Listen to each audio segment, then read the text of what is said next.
Hey guys, hi everyone. Good morning, Adab, Namaskar, Sat Sri Akal, and I welcome you all to L4, Lecture 4 of this Income Tax Fast Track Batch for September 24 and January 25, जहां आज का topic है हमारा assessee and surcharges. Assessee के साथ एक और छोटा सा theoretical point आज हम करने वाले हैं और वो है the 5 cases in which the income of the previous year we taxed in the same year. So let's get going without any further delay with a quick recap of what we did into the previous session. पिछले session में क्या किया था? Undisclosed income और followed by special rates of tax. तो undisclosed income क्या होता है दोस्तों? जो इंसान अपनी बुक्स ऑफ अकाउंट्स में उसे रिकॉर्ड नहीं करता या कम वैल्यू का रिकॉर्ड करता है और इनकम टैक्स ऑफिसर आपको पकड़ लेता है, तो जिस साल आपको पकड़ा गया वो उसी साल की इनकम मानी जाएगी and you will be charged to tax at a specific special rate of 78%, जिसमें 60% टैक्स है, 25% मैंडेटरी सरचार्ज है and 4% health and education cess है, जिसका इफेक्टिव रेट 78% आता है, जिसमें 5 सिनेरियोस थे guys. Try to remember those 5 scenarios. पहला था कैश क्रेडिट. आपके बुक्स ऑफ अकाउंट्स में पैसा आया हुआ है for which you could not offer a satisfactory explanation, या फिर अगर आपके बुक्स ऑफ अकाउंट्स में आपने किसी से लोन लिया है और आपने जिससे लोन लिया उससे पूछा गया कि भाई तेरे पास पैसे कहां से आए जो तुमने लोन दे दिया, and he could not offer a satisfactory explanation, then also it will be considered to be undisclosed income. दूसरा था understated and non stated investment. दोस्तों आपने इन्वेस्टमेंट्स अनएक्सप्लेन्ड या अंडरस्टेटेड इन्वेस्टमेंट्स. उसके बाद था अनएक्सप्लेन्ड मनी. घर से पैसा निकला, ज्वेलरी निकली, गोल्ड सिल्वर निकला, जिसके आप बिल्स वगैरह नहीं दे पाए, सैटिस्फैक्टरी एक्सप्लेनेशन नहीं दे पाए. Unexplained expenditure. एंड लास्ट था amount borrowed on the other than through banking channels. इन सबको दोस्तों अनडिस्क्लोज इनकम माना गया and सरकार ने कहा undisclosed income will be liable to tax at the rate 78% in the year in which it is detected. उसके बाद दोस्तों हम लोग पहुंचे थे on assessment year. छोटे मोटे पॉइंट्स थे दोस्तों. assessment year, a period of 12 months commencing on the first day of April every year. 12 महीने का वक्त दोस्तों जो 1 अप्रैल को चालू होता है. ऑलराइट गाइस, और खत्म कब होगा? अगर 1 अप्रैल को चालू होगा तो automatically it will and on 31st of March. आपसे अगर पूछा जाए 1 मार्कर में, 2 मार्कर में, previous year can be a period of less than 12 months, whereas assessment year has to be a period of 12 months. True or false? The statement is true. Previous year can be a period of less than 12 months in a case, in a scenario in which the business was set up during the year, between the year. However, question को उल्टा भी घुमा सकते हैं. Previous year has to be a period of 12 months, whereas assessment year can be a period of less than 12 months. False. Assessment year तो 12 महीने का ही होगा. उसके बाद दोस्तों हम लोगों ने छोटे मोटे क्वेश्चंस करे थे and then we went on to calculation of tax liability according to the special rates of taxes. And what were those special rates of taxes, guys? Long term capital gains under section 112. Everybody has to participate into the chat box. सब बच्चों को good morning है. आ जाओ भाई. I am expecting कि आप लोग मस्त हो, स्वस्थ हो. संडे का छुट्टी मिली थी तो आप लोग now you guys are on full on energy and you guys are ready to rock and roll. हाँ जी guys, the correct answer long term capital gains under section 112 is 20%. Deepak बेटा 10% कब लगता है? जब long term capital gains under section 112A हो, under section 112A हो तो 10% लगता है above 1 lakh rupees. Short term capital gains under section 111A, short term capital gains under section 111A. अब जो मैंने आप लोगों को कल के सेशन में सैटरडे को होमवर्क दिया था उसमें दोस्तों छोटा सा ट्रिक डाल दिया था और वो ट्रिक यहीं पर था कि जब तक आपको क्वेश्चन में ना दिया हो कि short term capital gains under section 111A, do not consider it into 15% category. जब तक ना दिया हो, आपको क्वेश्चन में बोला हो short term capital gains under section 111A या short term capital gains on listed equity shares on which STT is paid, तब उस पर जाकर 15% लगेगा. अदरवाइज सिर्फ लिखा है short term capital gains then in that case that can be sale of property also, that can be sale of jewelry also, that can be sale of land also. So everybody has to understand question में क्या दिया. Alright, तो अगर question में बोला है short term capital gains under section 111A, या ये बोला है short term capital gains on sale of listed equity shares या equity oriented mutual funds on which STT was paid at the time of purchase and sale, तो in that case वो 15% की category में आएगा. Otherwise all other short term capital gains will fall under the slab rate. And last guys, lottery, online gaming, casual incomes, इन पर कितना लगता है दोस्तों? इन पर लगता है flat 30%. There is no exemptions or deductions allowed from lottery income and net winning from online gaming. अब इसमें एक और पॉइंट पढ़ा था दोस्तों, if the basic exemption limit of a resident individual, if the basic exemption limit remains unutilized, remains unused, in that case that can be set off from income which have special rate of tax except guys, except lottery से आप नहीं कर सकते. All right, but sir, income from HP or salary, if nothing is stated, it is assumed to be gross. नहीं बेटा विवेक, it is assumed to be net. Income बोल रहे हो आप, इनकम मतलब क्या है कि आप इसमें से स्टैंडर्ड डिडक्शन वगैरह माइनस कर चुके हैं, बीट सैलरी इनकम और बीट हाउस प्रॉपर्टी इनकम. ऑलराइट, अगर आपको बोलेंगे salary earned 1 lakh rupees per month, जैसे उन्होंने बोला salary earn 1 lakh rupees per month, वहां पर आपको 50,000 रुपए माइनस करना होगा. आप 1 लाख इंटू 12 लाख करेंगे, minus standard deduction under section 16(1) है 50,000 एंड नेट सैलरी 11,50,000. लेकिन अगर आपको बोला जाए इनकम फ्रॉम सैलरी, और जनरली उसमें वहां पर एक वर्ड यूज होता है computed, then it is net of standard deduction. Standard deduction already minus हो चुका है. All right guys, everyone clear about it? बढ़े आगे, गाड़ी को आगे बढ़ाएं दोस्तों.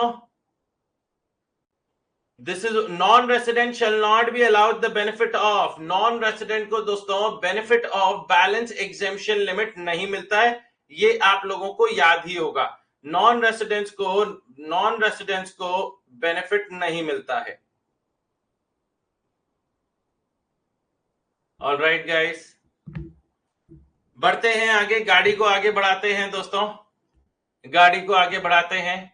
लेट अस सी गाइस, आज अपने को क्या करना है? आज अपने को करना है सबसे पहले थ्योरेटिकल प्रोविजंस, जिसमें 5 केसेस हैं जहां income of the previous year will be assessed in the same year.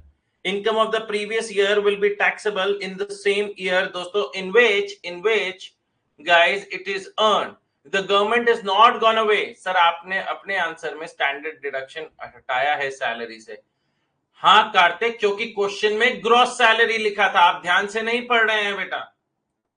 Question में ग्रॉस सैलरी लिखा था, क्वेश्चन में इनकम फ्रॉम सैलरी नहीं लिखा था, ग्रॉस सैलरी लिखा था. If you remember, gross salary में से ही डिडक्शन दी जाती है under section 16. So long term 112A में से पहले बैलेंस एग्जेम्पशन लिमिट लेस करें या 1 लाख, पहले बैलेंस एग्जेम्पशन लिमिट. खैर रवि, अगर आप पूरा ही सेट ऑफ कर रहे हैं तो it will not impact your answer. Alright, आ जाओ भाई. 5 केसेस जहां पर सरकार प्रीवियस ईयर की इनकम पे टैक्स लगाने के लिए असेसमेंट ईयर तक का वेट नहीं करेगी. प्रीवियस ईयर की इनकम पर टैक्स प्रीवियस ईयर में ही लगा दिया जाएगा. और ऐसा क्यों? सरकार ने कहा कि there is a possibility that we might lose the tax, we might lose the revenue to the government if we wait till the next year. अगर हम अगले साल तक का वेट करेंगे तो हो सकता है हमें ना मिले या कम मिले. तो कुछ नहीं से कुछ भला ही सही, हिंदी की एक कहावत है ना, कुछ नहीं से कुछ भला ही सही. आया ना? The answer is yes. Okay, so rent from house property, correct Vivek. वहां पर the word rent was used. So the rent is basically your GAV. Rent is basically your gross annual value. हो सकता है आगे के किसी क्वेश्चन में municipal taxes भी दिए हो तो आपको म्युनिसिपल टैक्सेस भी माइनस करने पड़ेंगे. in order to arrive at GAV, and then you will reduce standard deduction. Now guys, let us focus on to this provision. Okay अब मैंने पहले 10 मिनट डाउट्स को दे चुका हूं, जबकि हमारा time scenario is only for 5 minutes to the quick revision. Okay, तो अब लास्ट में जो भी आपके डाउट्स हो जरूर पूछिएगा.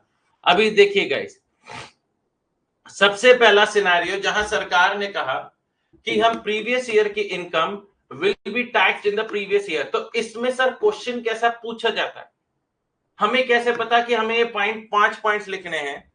तो वहां पर दोस्तों ऐसा क्वेश्चन आता है, generally income of previous year is assessed in the assessment year, is taxable in the assessment year. Are there any exceptions to this rule? क्या इस रूल का कोई एक्सेप्शन है? The answer to which is yes. There are 5 exceptions to this rule. The first exception is income of non-resident from shipping business. Income of non-resident from shipping business. अब non resident कौन है? आप लोग जानते हैं non resident वैसे भी भारत देश में कम वक्त के लिए रहता है. आउटसाइड इंडिया से इंडिया शिप से आया, शिप में अपना सामान लेकर आया, सामान को दोस्तों उसने हिंदुस्तान में उतार दिया, दूसरा सामान लेकर अपने देश वापस जाने लगा या दूसरे देश जाने लगा. अगर आप normally as a normal ship के कैप्टन सोचो, जो गुड्स शिप लेकर आता है जिसे अपन कार्गो बोलते हैं. ऑलराइट गाइस, आप अगर हिंदुस्तान में आते हैं बड़ा सा शिप लेकर, इधर देखिएगा, मैं दोस्तों हिंदुस्तान भी बनाता हूं, ये हमारा प्यारा सा हिंदुस्तान. आप यहां पर हैं दोस्तों, और आपकी ये बड़ी सी शिप है दोस्तों, बड़ी सी शिप है, और इसमें आप अपना सामान रख के लाते हैं दोस्तों, बहुत सारे गुड्स रख के लाते हैं. अब आपका क्या काम है दोस्तों? ये गुड्स लेकर आप हिंदुस्तान पहुंचते हैं, हिंदुस्तान के पोर्ट पर इन गुड्स को उतारते हैं, दूसरा गुड्स अपने शिप में चढ़ाते हैं, and then you leave back. आप या तो हिंदुस्तान से वापस अपने देश चले जाएंगे, or else you will go to any other country for that sake. Understanding? My main point is that you will leave India. Now the government is of the opinion कि भाई साहब, आप जो ये शिप से काम करेंगे, क्या आप उसके लिए भाड़ा चार्ज करेंगे? क्या कोई शिप का कैप्टन फ्री का आपका सामान इंडिया से चाइना, इंडिया से सिंगापुर, इंडिया से दुबई, इंडिया से ऑस्ट्रेलिया लेकर जाएगा? क्या कोई फ्री में ये काम करेगा? The answer is no. Nobody is gonna do that for free. Charity थोड़ी ना चल रही है. तो what is he gonna charge? What is the ship का captain gonna charge? He is gonna charge freight, भाड़ा चार्ज करेगा. अब मेरे को बताओ, क्या फ्रेट इनकम है? क्या उसके लिए फ्रेट इनकम है? क्या उसकी कमाई है? The answer should be no. Sir, भाड़ा उसने जो लिया है वो सारी कमाई थोड़े ना है. वो शिप में डीजल डलवाता है, शिप में उसके अंदर लोग काम करते हैं, वो उन्हें सैलरी देता है, रिपेयर मेंटेनेंस होता है, बहुत सारे एक्सपेंसेस भी तो होते हैं. आप सोचो दोस्तों, अगर आज मैं कोचिंग सेंटर चला रहा हूं, मेरी बात बहुत लॉजिकल सी है दोस्तों, अगर आज मैं कोचिंग सेंटर चला रहा हूं, आप लोग जो मुझे फीस देते हो, क्या वो मेरी नेट इनकम बन जाती है क्या? The answer is no. That is not my net income. भाई मैं भी तो उसमें से अपने खर्चे माइनस करता हूं. मेरी टीम में 4 लोग एम्प्लॉयड हैं, कोई बुक पर काम कर रहा है, कुछ बुक डिस्पैच पे काम कर रहा है, उनको मैं सैलरी देता हूं, इलेक्ट्रिसिटी का एक्सपेंस, डेप्रिसिएशन, ये सारे खर्चे माइनस करने के बाद ही तो मेरी नेट इनकम निकलती है. क्या ये बात सच है? Then only I arrive at my net income. That is how the freight is not the net income. तो सर क्या हुई फिर? What is the income? क्योंकि हमें तो इनकम पर टैक्स निकालना होता है. करेक्ट. तो सरकार ने for the purpose of simplicity, सरकार ने कहा कि आपका जितना भी फ्रेट है उसका 7.5%, this is a fixed percentage. ये मेरा कोई फेवरेट नंबर नहीं है. 7.5. मेरे से कोई पूछेगा आपका फेवरेट नंबर क्या है राठी जी, हम उसके हिसाब से बताएंगे कि आपकी आने वाली जिंदगी में क्या होने वाला है. मैंने कहा 7.5. क्या कभी कोई ऐसे बोलता है दोस्तों मेरा फेवरेट नंबर 7.5, 3.25, 2.25, ऐसे कोई नहीं बोलता ना दोस्तों। 7.5% इज बेसिकली योर इनकम। 7.5% क्या है दोस्तों? वो आपकी इनकम है। तो जितना भी आपने फ्रेट चार्ज किया उसका 7.5% of the freight paid or payable to such non-resident whether in India or outside India shall be deemed to be his income which is charged to tax in the same year in which it is earned. Now guys, I would want each and every one of you to help me out in a case, in a scenario guys. अगर आपसे question में I am giving you, let us consider this as a test and let me see दोस्तों कौन बच्चा इसमें जीत कर दिखाता है मेरे को। ओके गाइस, ये जो शिप के कैप्टन है दोस्तों, इनका टोटल फ्रेट, ध्यान से सुनिएगा, टोटल फ्रेट, ये भी लिख देता हूं, शिप के कैप्टन नॉन रेसिडेंट है क्योंकि ये वाला सिनेरियो नॉन रेसिडेंट के लिए लगता है। इनका टोटल फ्रेट 1.5 करोड़ का है, out of which 1 crore received in India, non resident के लिए received in India, and 50 lakhs received outside India.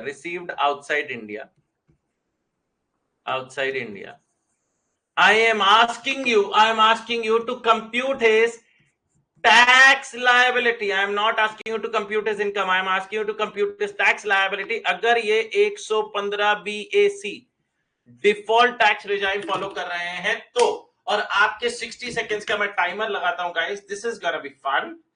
मैं टाइमर लगा रहा हूं, clock timer 1 minute start.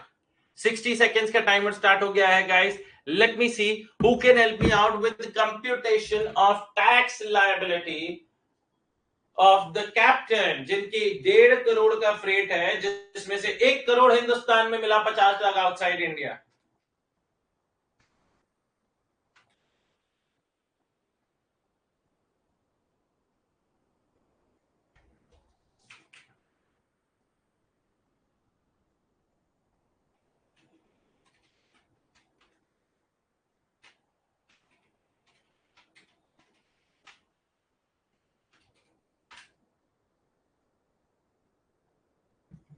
Alright guys, कितना देखें टाइम कितना बचा है, 13 सेकेंड्स टू गो।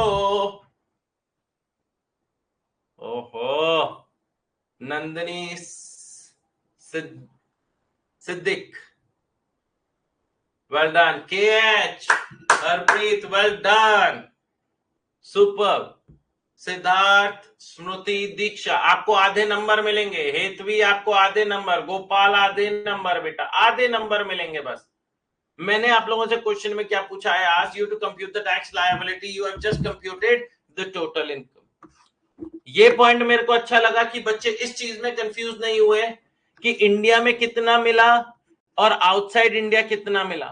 अगर शिप के कैप्टन हिंदुस्तान शिप लेकर आ रहे हैं और हिंदुस्तान में सामान को उतारते हैं दोस्तों, डीबोर्ड करते हैं, फिर दूसरे गुड्स को बोर्ड करते हैं, and then he leaves India, that is earned in India. काम तो हिंदुस्तान में हुआ है, and because it is earned in India, it will be taxable for non-resident as well. So the information that was given to you कि 1 crore is received in India, 50 lakh is received outside India, that was given to confuse you, and I am really happy and you guys deserve a loud round of applause कि आप में से कोई भी बच्चा confuse नहीं हुआ regarding the freight। जितना फ्रेट है उसका डायरेक्टली 7.5%, 7.5% दोस्तों हिंदुस्तान में इनकम मानी जाएगी। That will be considered to be your income, not the income tax. Tax तो आप स्लैब रेट लगा के निकालते हो ना यार। 11,25,000 रुपए की आपकी इनकम आई, and then when you applied 115 BAC on 11,25,000, तो आपका टैक्स निकल कर आया गाइस 81,900। जब आपने इस पर टैक्स निकाला as per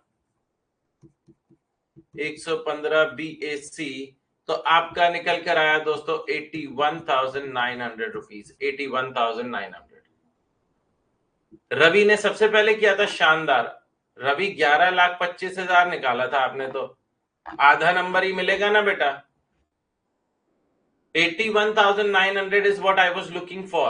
You found out 11,25,000. 11,25 is not what I asked for. You did not do first. नहीं किया तुमने पहले। हाँ जी। The best part about with the बच्चा party is to become one बच्चा। हाँ जी guys, चलो जी है। ओ मीरा, congratulations करने की जरूरत नहीं है। Take your words back. चलो जी guys, moving on guys to the second scenario. Assessment of persons leaving India with no intention of return to India. वो लोग जो हिंदुस्तान छोड़कर जा रहे हैं, जिनका कोई इंटेंशन नहीं है कि वो वापस आएंगे। अब जिनका कोई इंटेंशन नहीं है वापस आएंगे, तो क्या सरकार उनसे ये नहीं कहेगी कि इस साल जो आपने कमाई करी है उस कमाई पर इस साल टैक्स देकर जाइए, क्योंकि अगले साल आप वापस लौटे ऐसा जरूरी नहीं, अगले साल आप वापस लौटे ऐसा जरूरी नहीं। सही बात है कि नहीं है? तो in that case assessment of persons leaving India with no intention of return to India, tax on income up to the date of departure shall be charged. Next, income of bodies formed for short period. Income of bodies formed for short period और particular event, जैसे कि joint ventures होते हैं दोस्तों। कोई एक task मिला, let's say यहां पर दिल्ली में दोस्तों एक क्रिकेट स्टेडियम है जिसका नाम है अरुण जेटली क्रिकेट स्टेडियम। अब उसका रिपेयर करना था या उसको रेनोवेट करना था, तो बीसीसीआई से कॉन्ट्रैक्ट हुआ कि हमें वहां की चेयर्स रिप्लेस करनी है, we have to make it cushioned chairs, अच्छी चेयर्स लगानी। हमने कहा भाई इसमें 4 महीने लगेंगे and we will charge around let's say 60 lakh rupees for that. तो अब 4 महीने में हमने अरुण जेटली क्रिकेट स्टेडियम को पूरा रेनोवेट किया, and that was a particular task for which a special organisation was formed, a joint venture was formed. अब 60 lakh rupees जब हो गए तो वो जॉइंट वेंचर ने अपने मेंबर्स के बीच में डिस्ट्रीब्यूट कर लिया। लेट्स से जॉइंट वेंचर का मेंबर मैं था, दीक्षा थी, रवि था और संजीवनी था, तो हम चारों ने अपने बीच में बांट लिया और हम चारों जाने लगे। इतने में पीछे से मोदी जी आ गए। अरे मोदी जी आपको भी क्रिकेट का शौक है? कह रहे हाँ जी क्रिकेट का शौक है, और उसके बाद उससे ज्यादा शौक है टैक्स लेने का। टैक्स लेने का? अब क्रिकेट स्टेडियम में टैक्स की क्या बात है? आप बॉलिंग करते हैं, बैटिंग करते हैं, या फील्डिंग एंड बॉल बॉय वाला काम ज्यादा करते? कह रहे यहां पर मैं टैक्स की बात करने आया हूं। 60 लाख रुपीस की आपको जो रिसीट्स हुई हैं उसमें से आप अपने खर्चे माइनस करिए। खर्चे लेट्स से 40 लाख रुपीस के खर्चे माइनस हुए तो 20 लाख रुपीस की इनकम बची, और उस 20 लाख पे टैक्स नहीं दोगे। इतने में रवि तो हंसते हंसते जमीन पे गिर गया, हंसते हंसते, मतलब भाई से कंट्रोल नहीं हो रहा, कर ऐसे हंसते हंसते जमीन पे गिर गया। मोदी जी कह रहे हैं इसको क्या दौरे पड़ गए क्या? मुझे सुंगा गंदे मोजे। इतने में दोस्तों संजीवनी गंदे मोजे भी निकालने लग गया।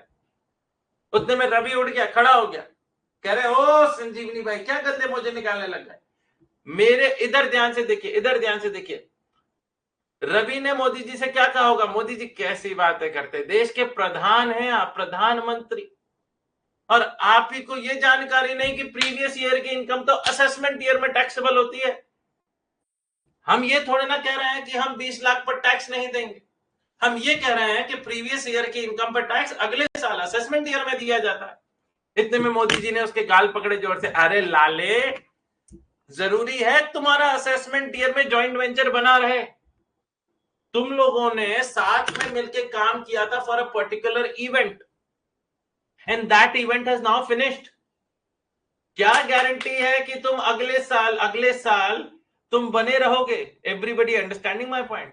तो in that case, in that scenario, सरकार ने कहा कि income for the period for which such body was formed shall be charge to tax in the same year in which it is earn. क्योंकि जॉइंट वेंचर एक particular task के लिए बनता है, एक पर्टिकुलर इवेंट के लिए बनता है, As soon as the event is done, the profits are calculated and it is distributed between the members. तो सरकार ने कहा अगले साल तक का इंतजार किया तो पता चले हमें कुछ मिला ही नहीं. Next, assessment of persons likely to transfer property to avoid tax. अगर दोस्तों इनकम टैक्स ऑफिसर को ऐसा लगता है कि प्रॉपर्टी बेची गई है और बेची जाने पर there is a possibility that it can lead to evasion of tax liability. It can lead to evasion of tax liability. So in that case, in that scenario, guys, the government will ask you, the officer will ask you to pay the tax in the previous year itself. अब इसका एक example लेते हैं दोस्तों. हमारे साथ chat box में दोस्त है Sanjeevani. Okay guys, Sanjeevani let's say outside India जाके सेटल हो जाता है, खूब मेहनत करता है वहां पर यूएसए में दोस्तों, यूएसए में इसने घर भी खरीद लिया. वहां पर दोस्तों इसने खूब कमाई करता है, खूब एड़ी चोटी का जोर लगाता है. और दोस्तों संजीवनी को वहां पर एक गोरी छोरी से प्यार हो जाता है. अब हो जाती है सर. अच्छा संजीवनी लड़की है. ओके. संजीवनी को गोरे छोरे से, गोरे लड़के से प्यार हो जाता है. ठीक है, सॉरी हाँ जी गए, मैं पूरी यहाँ जेंडर ही बदल गया यार. हाँ जी. तो अब संजीवनी घर पे फोन करती है, पापा आपसे कुछ बात करनी थी. पापा कहते हैं हाँ बेटी बोल. पापा अच्छा मम्मी से बात करा दो, मम्मी से बात करा दो. अब मम्मी कह रही, मम्मी पापा कह रहे हैं आज मेरे को बोल दे. नहीं मम्मी से बात करा दो. मम्मी आए, हाँ बेटा बोलो. मम्मी कहती है मम्मी वो आपसे ना कुछ बात करनी थी, ऐसा करो आप पापा को भी साथ में ही ले लो, पापा को भी साथ में ही ले लो. अब मम्मी पापा समझ जाते हैं इतने में, मम्मी पापा समझ जाते हैं इतने में कुछ तो बच्चे ने गड़बड़ कर दी. अब क्योंकि ये शर्मा रही थी संजीवनी. और संजीवनी बेटा अभी तक 6 सेशन हो गए, मैंने आपको लड़का बना रखा था, 7वें सेशन में ध्यान आया कि आप लड़की हैं. कमाल करती हैं. हर एक सेशन में मैं आपका एग्जाम्पल ले रहा था लगभग, और लड़का बना के एग्जाम्पल ले रहा था. 7वें सेशन में ध्यान आया. हाँ जी गए. अब चलो कंटिन्यूइंग विद द एग्जाम्पल. संजीवनी ने कहा मम्मी पापा वो ना मेरे को कोई पसंद है. मम्मी पापा कहते हैं बेटा हमें मंजूर है, बस इतना कंफर्म कर दे लड़का है ना. अरे पापा आप बेटा कैसे मजाक करते हो. अब संजीवनी ने क्या कहा, मैं हमेशा सही बोलता था. नहीं. हाँ जी गाइस. अच्छा चलो जो भी था, अब इधर ध्यान से देखिएगा. भैया आप लोग ना ऐसे लिख लीजिए अपने नाम के आगे, जो भी नाम हो उसके आगे जाके एफ या एम. मैं समझ जाऊंगा. वो KH कह रहे सर मैं भी लड़की हूं, बहती गंगा में हाथ ये भी धो रही है हरप्रीत. मैं तो आपको तो हमेशा लड़की ही समझता था KH बेटा.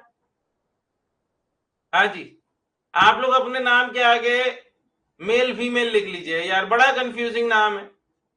हाँ जी, इससे अच्छा तो नाम रमेश सुरेश ही ठीक लगते, कंफ्यूजन ही नहीं होता. हाँ जी गाइस. अब इधर ध्यान से देखिएगा दोस्तों. तो ये कहती है अरे पापा आप भी मजाक करते हैं. अब ना मैं यहाँ ही सेटल हो रही हूँ पापा, यहीं घर खरीद लिया. आप लोग भी क्यों ना अब हिंदुस्तान से यहाँ आ जाए. एवरीबडी अंडरस्टैंड माय पॉइंट कि now Sanjeevani is asking her parents to come to US. अब संजीवनी आज पापा जो अपनी प्रॉपर्टी है इंडिया में उसे आप बेच दीजिए, उसे आप बेचकर हिंदुस्तान छोड़कर अब मेरे पास ही आ जाइए. अब इतना बच्चा प्यार से बुला रहा है तो मम्मी पापा ने कहा बेटी एक ही बेटी है अपनी, चलो अपन US चलते हैं, इस बहाने दूसरे देश भी रहना हो जाएगा, वहां घूम लेंगे, बड़ा देश है.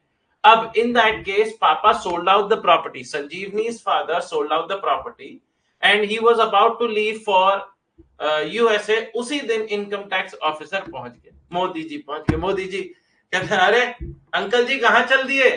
कह रहे अरे बेटी बेटी यूएस बुला रही है तो बेटी के पास जा रहे हैं, इसीलिए इतना सामान भी ताम झाम लेकर जाते हैं ना। हम यूएस जा रहे हैं, कौन सा बार बार आना जाना होगा। कह रहे हैं हाँ पता चला आप डिपेंडेंट वीजा पर जा रहे हैं, और ये भी पता चला कि आप अपनी प्रॉपर्टी बेच कर जा रहे हैं। हाँ बेटी कह रही थी कि अब यहीं रहना, यूएस ही रहना। तो अब बार बार एक प्रॉपर्टी के लिए यूएस कोई बगल वाली गली में तो है नहीं मोदी जी की मैं वापस आ जाऊं बार बार, है ना। तो मैं सोच रहा हूं कि यहाँ पे ये प्रॉपर्टी बेचकर ही चला जाता हूं। इतने में अंकल ने एक अटैची उठाई, तो मोदी जी ने कहा नहीं नहीं सही सोचा है आपने, अब जाते जाते टैक्स तो दे जाइए। अंकल ने अटैची वहीं मोदी जी के पैर पे छोड़ दी। मोदी जी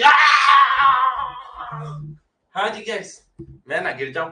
तो इन दैट केस दोस्तों मोदी जी ने क्या कहा होगा, बताइए मोदी जी ने क्या कहा होगा कि अंकल जी बुरा मत मानिए, आप हिंदुस्तान छोड़कर जा रहे हैं और कोई श्योरिटी नहीं है कि आप अगले साल वापस आए।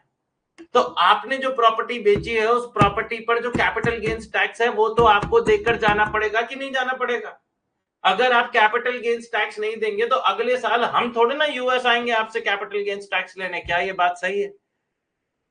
क्या ये बात सही है? तो अगर if the assessing officer, if the income tax officer is of the opinion that there can be evasion of tax liability on sale of a property, he will charge the tax in the same year in which the property is sold out. So where assessing officer is of the opinion that assessing will transfer his property to avoid tax, या there can be an evasion of tax. हम नहीं बोल रहे हैं कि सामने वाला जानबूझकर टैक्स की चोरी कर रहा है, लेकिन टैक्स छूट सकता है।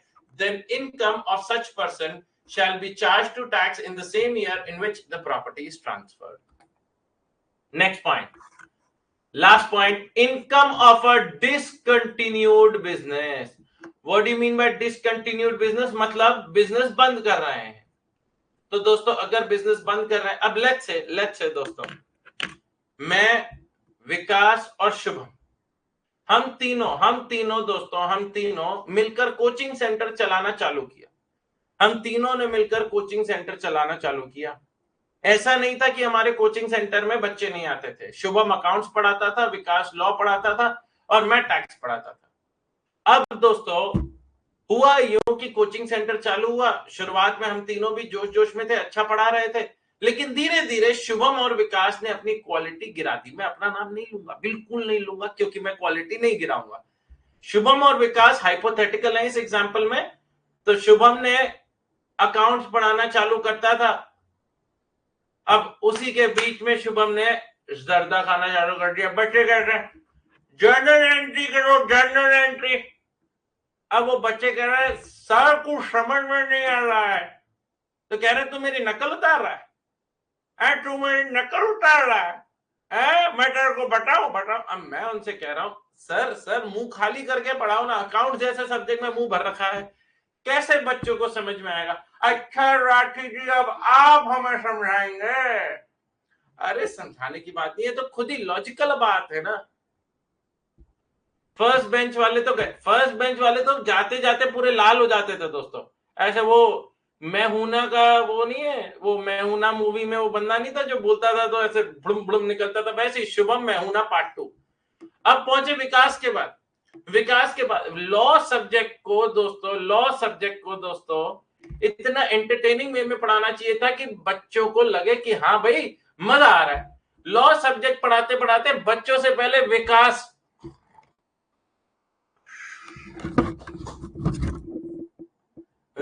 ही लेट जाता था, बच्चों को कहता था पढ़ो, उसके बीच में एक आवाज आई। अब दोस्तों ऐसे तो कोचिंग सेंटर चलने से रहा। तो मैंने कहा भाई देखो यार विकास और शुभम भाई पहले तो तुम कुल्ला कर आओ। नहीं ऐसे तुम बात करोगे तुम हमें भी लाल पीला करोगे। नहीं अब दोस्तों डिसाइड हुआ कि भाई ऐसे कोचिंग सेंटर नहीं चल सकता। तुम दोनों के चक्कर में मेरा नाम खराब हो रहा ना, हम कोचिंग सेंटर नहीं चलाएंगे साथ में। अब हम लोगों ने बिजनेस को डिसकंटिन्यू किया। जिस दिन डिसकंटिन्यू किया मोदी जी कहते हैं अरे पता चला आपका बिजनेस साथ में काम नहीं कर पा रहे। शुभम कहा हाँ मोदी जी थोड़ी दिक्कत हो रही है। कि मोदी जी कहते हैं बेटा तू बाथरूम में चल, तू वहीं से बात कर, तुमने हमारा कुर्ता आधा लाल कर दिया ना, तुम अंदर चलो। अब मेरी बात ध्यान से सुनिए, अब मेरी बात ध्यान से सुनिए। जब दोस्तों बिजनेस डिसकंटिन्यू हुआ तो हमने इस साल ऐसा नहीं था मुनाफा नहीं कमाया, हमने इस साल ऐसा नहीं था पैसे नहीं कमाए, लेकिन लेकिन दोस्तों सरकार ने क्या कहा, हम अगले साल तक का इंतजार नहीं करेंगे क्योंकि there is a possibility of evasion of tax liability, there is a possibility that the government might lose its revenue, तो हम आपको इसी साल टैक्सेबल करेंगे।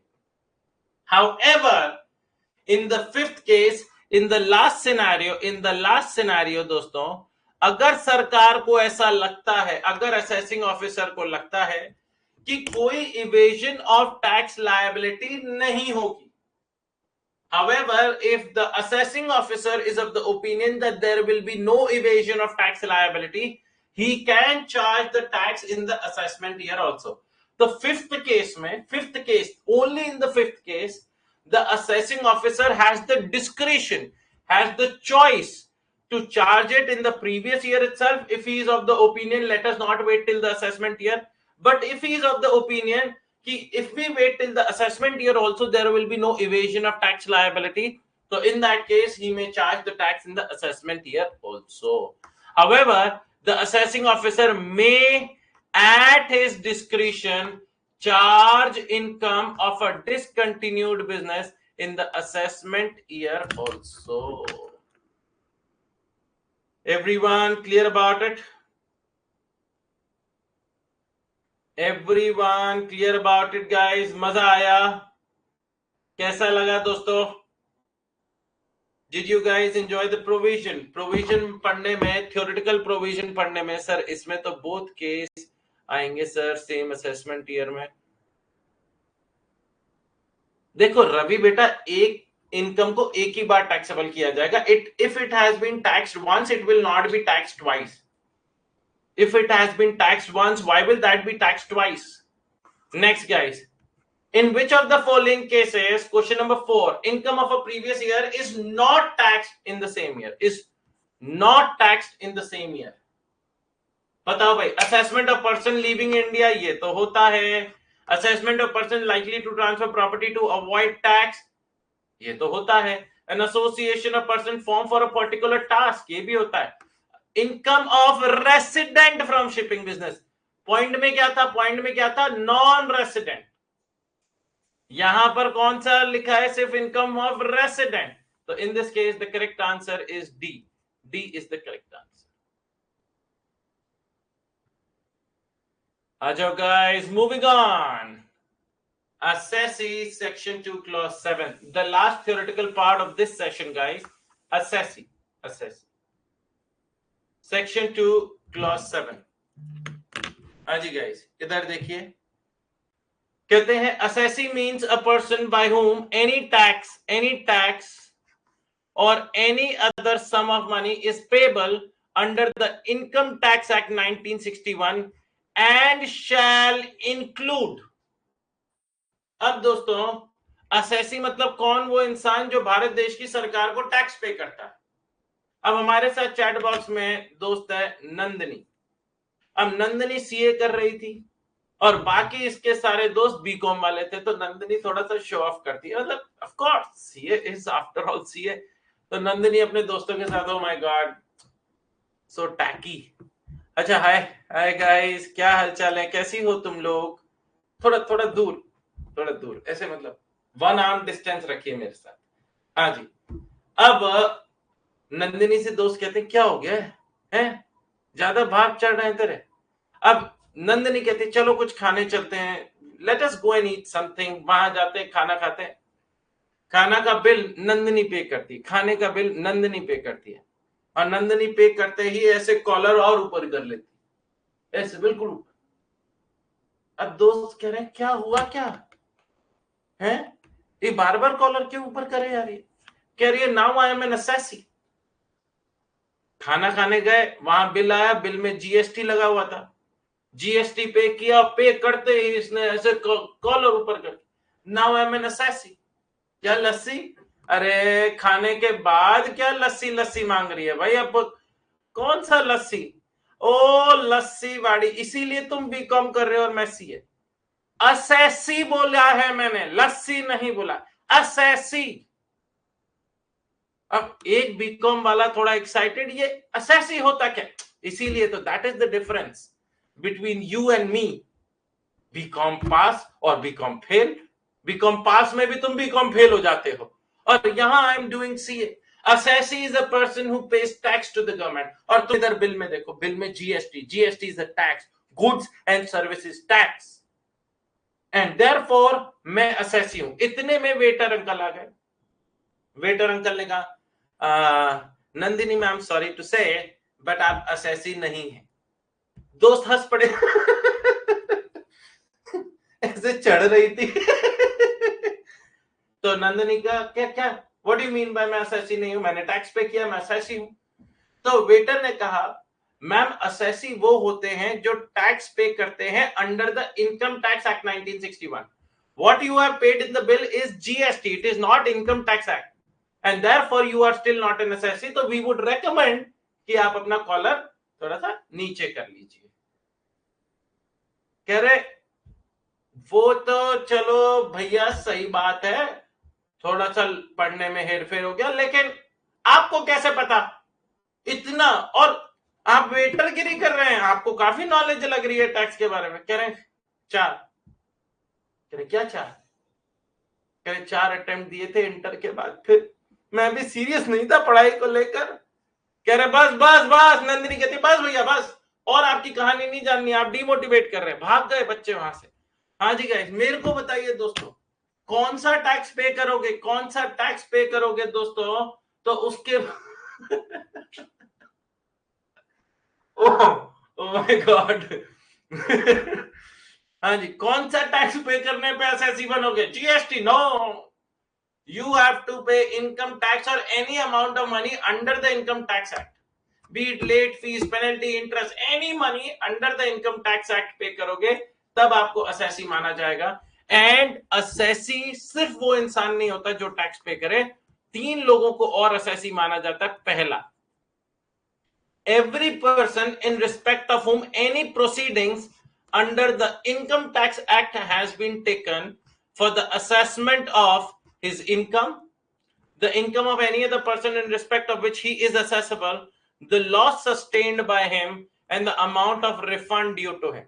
मतलब अगर आपने इनकम टैक्स एक्ट में कोई भी चोरी करी या आपके खिलाफ इनकम टैक्स एक्ट में मुकदमा हुआ दोस्तों, तो in that case, in that scenario guys, आपको क्या असेसी मान लिया जाएगा? The answer is yes. Shubham भाई दोस्तों बाइक चला रहे थे ज्यादा टशन में विदाउट हेलमेट, पुलिस अंकल ने रोक लिया, इनका चालान काट दिया, इनसे कहा आपको ये चालान भरना पड़ेगा, it is like a tax. Shubham ने कहा क्या बात कर रहे हैं, it is like a tax? कह रहे हाँ जी। शुभम ने फिर अपना कॉलर ऊपर, कह रहे अब क्या हुआ, आप क्यों कॉलर ऊपर कर रहे हैं अपना, मतलब हेलमेट नहीं पहने हुए हैं, what is so good about it, इसमें इतना फक्र होने वाली क्या बात है? कह रहे now I am N assessee. वही बंदे ने कड़ा, नो असेसी, आपने जो पेमेंट करी है वो क्या दोस्तों, as per the income tax act पे करा है। इनकम टैक्स एक्ट बताता है कि अगर हेलमेट नहीं पहनोगे तो कितना चालान लगेगा, नहीं, that is under some motor vehicle act, तो in that case, in that scenario guys, क्या शुभम हमारा असेसी बनेगा? नहीं। लेकिन अगर आपने अपनी इनकम छुपाने की कोशिश करी, लॉस ज्यादा दिखाने की कोशिश करी, रिफंड ज्यादा मांगने की कोशिश करी, and in that scenario assessing officer ने आपके खिलाफ कोई नोटिस भेज दिया, कोई डिमांड भेज दिया, तो क्या दोस्तों आपको फिर असेसी माना जाएगा? Will you be considered to be an assessee? The answer is yes. तो कहते हैं every person in respect of whom any proceedings मतलब legal case under the income tax act have been taken. Next, second point, a person who is deemed to be an assessee under any provisions of this act, it shall include legal representative of a deceased person or legal guardian to a minor. इसका क्या मतलब है कि अगर किसी इंसान की मृत्यु हो जाती, लेट्स से, मैं हमेशा यही उम्मीद करूंगा कि आप और आपके परिवार वाले हमेशा मस्त रहें, स्वस्थ रहें, लेकिन इस पॉइंट को समझाने के लिए किसी को मारना पड़ेगा, तो वो है T two. T2 earns an amount of money of let's say 20 lakh rupees per year. 20 lakh रुपए सालाना कमाता है. अब इसकी डेथ हो गई दोस्तों, इसकी डेथ हो गई दोस्तों, डेथ हो गई on 1st March 2024. 11 महीने कमाई करी है उसने. 1st March 2024 को इसकी डेथ हो जाती है. अब मेरे को बताइए, क्या इस 20 लाख रुपए को लेकर गए होंगे टीटू भैया ऊपर? टीटू भैया क्या 20 लाख रुपए साथ लेके गए थे ऊपर? नहीं. अब दोस्तों assessing officer, income tax officer पहुंचे और उन्होंने कहा भाई साहब टैक्स दीजिए. टैक्स किससे मांगा होगा? टैक्स घर वालों से मांगा होगा. तो घर वालों ने क्या कहा कि जो कमाई करने वाला था वो तो चला गया, अब वो दूसरे लोक में है, आपको भी टैक्स लेना है तो आपको भी दूसरे लोक जाना पड़ेगा. बेटा अंदर से चक्कू लाना, इनको टैक्स चाहिए. हाँ जी, क्या दोस्तों आप सामने वाले को मार के दूसरे लोक भेजोगे टैक्स मांग? नहीं ना गाइस. वो उन्होंने असेसिंग ऑफिसर ने क्या कहा होगा? कह रहे हैं माना टीटू दूसरे लोक चले गए, लेकिन वो पैसा इसी लोक में छोड़कर गए हैं. जिस पैसे की आप अभी चाय और बिस्किट खा रहे हैं वो उसी 20 लाख रुपए का है. उसी में से हमें भी टैक्स दे दीजिए. ऑलराइट. तो in that case, in that scenario, घर वाले जो लीगल रिप्रेजेंटेटिव्स होंगे दे विल बी कंसिडर्ड. उन्हें क्या माना जाएगा? As deemed assessee. क्या माना जाएगा? Deemed assessee. एंड वैसे ही छोटा बच्चा, छोटे बच्चे की कमाई पर दोस्तों, छोटे बच्चे की कमाई पर क्या दोस्तों माता पिता को कहीं ना कहीं टैक्स देना पड़ता है अगर छोटे बच्चे ने बिना मेहनत, स्किल, टैलेंट के कमाया है? हाँ जी. और वैसे भी छोटा बच्चा कोई भी लीगल डॉक्यूमेंट साइन नहीं कर सकता. Who can sign on behalf of the छोटा बच्चा? Their parents. ऑलराइट. तो जो लीगल गार्डियन होंगे दोस्तों उन्हीं को क्या मान लिया जाएगा? असेसी मान लिया जाएगा. Next, every person who is deemed to be an assessee in default, if any person fails to comply with the duties imposed upon him under the Income Tax Act, he shall be considered as an assessee in default. इसका क्या मतलब है दोस्तों? अगर मेरे ऊपर कोई responsibility लगाई गई थी और वो रिस्पॉन्सिबिलिटी मैंने नहीं निभाई, I did not obey the laws of the Income Tax Act. For that sake, I'll take a very simple example. Let's say if I am making payment to Neha, मैं नेहा को पेमेंट कर रहा हूं, मैं आपका होस्ट दोस्त श्री राठी, मैं नेहा को किसी चीज की पेमेंट कर रहा हूं. ये हमारी दोस्त नेहा. आहा, सुंदर बात. हाँ जी गाइस. अब जब मैं नेहा को पेमेंट कर रहा हूं तो सरकार ने पेयर के ऊपर रिस्पॉन्सिबिलिटी लगाई थी. और रिस्पॉन्सिबिलिटी क्या लगाई थी कि पेमेंट में से आपको क्या डिडक्ट करना पड़ेगा? You will have to deduct TDS and remaining amount आपको नेहा को देना पड़ेगा. पेमेंट में से आपको रिमेनिंग अमाउंट, ध्यान से सुनिएगा दोस्तों, जो पैसा आया उसमें से टीडीएस माइनस हुआ, रिमेनिंग अमाउंट नेहा को देना पड़ेगा. तो in that case, in that scenario guys, in that scenario मुझे बताइए क्या ये मेरी रिस्पॉन्सिबिलिटी थी? हाँ जी. लेकिन मैंने टीडीएस नहीं काटा और मैंने सारी की सारी पेमेंट नेहा को कर दी. तो will I be considered to be an assessee in default, a responsibility which I was supposed to take care under the Income Tax Act, however I did not follow it. मैंने उसे follow नहीं किया दोस्तों, तो मुझे क्या माना जाएगा? I'll be considered to be an assessee in default. All right guys. तो कहते हैं every person who is deemed to be an assessee in default, if any person fails to comply with the duties imposed upon him under the Income Tax Act, he shall be considered as an assessee in default. Question number 5. Question number 5. Every assessee is a person, but not every person is an assessee. True or false? True or false? Aji guys, true. देखो हर एक सज्जन person है. संजीवनी, हरप्रीत, नंदिनी, इक्षित, मीरान, वंशिका, विवेक, Shubham, Harshvardhan, Archie, Sonu, लेखना, Hetvi, Sonali, स्मृति, दीपक, हम सब Shri Rathi person तो है ही है, person है. But because I पे, मैं चलो जेन्युइनली बोल रहा हूं, I pay income tax to the government of India.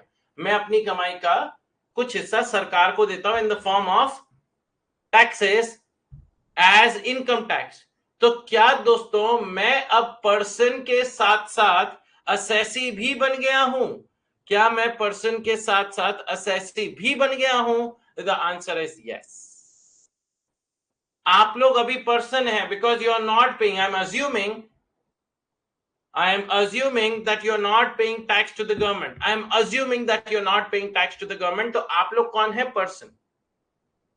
मैं कौन हूं दोस्तों? असेसी। तो इस पॉइंट को एक बार खुद से रीड आउट करिए guys, just read it up by yourself.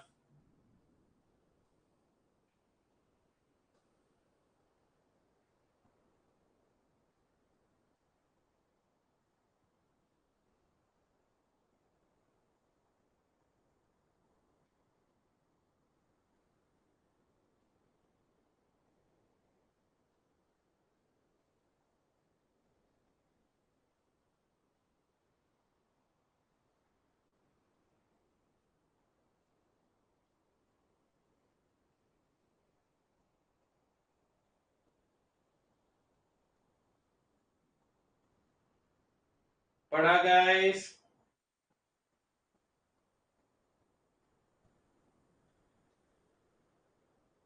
Everyone?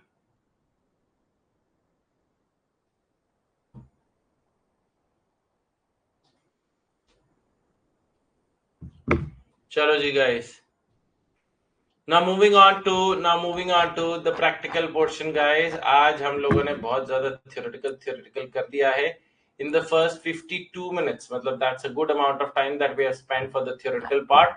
It's time that we move on to the practical portion and surcharge। आज हमें सरचार्ज करना है। सरचार्ज क्या होता है guys? It is an additional amount of tax that you will have to pay because you are earning an income beyond a certain limit। सरकार कहती है अगर आप एक लिमिट से ज्यादा कमा रहे हो, which we consider to be a very good limit, तो आपको कुछ एडिशनल अमाउंट ऑफ टैक्स देना पड़ेगा, क्योंकि हम मान रहे हैं आप अपर क्लास फैमिली में आ गए, and because you have entered into upper class you will have to pay certain more amount of money। अब इधर देखिएगा, सरचार्ज कहते हैं for assessees following old regime, for assessee following old regime। तो old regime और new regime में because there is a small change, इसीलिए हमें सरचार्ज की मैंने अलग अलग टेबल बना रखी है so that there is no confusion whatsoever.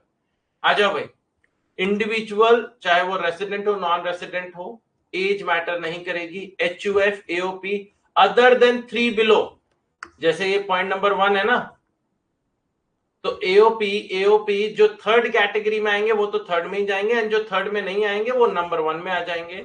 और BOI और आर्टिफिशियल जुडिशियल पर्सन, इधर देखिए पहले 2 पॉइंट्स हम साथ में करेंगे, उस पर फिर एक क्वेश्चन करेंगे, फिर तीसरा और चौथा पॉइंट साथ में करेंगे, फिर उस पर एक क्वेश्चन करेंगे, फिर 5वां पॉइंट करेंगे और उस पर एक क्वेश्चन करेंगे। अब इधर देखिए, where the total income including dividend including capital gains chargeable to tax under section 111A, 112 and 112A exceeds 50 lakh. किससे ज्यादा है?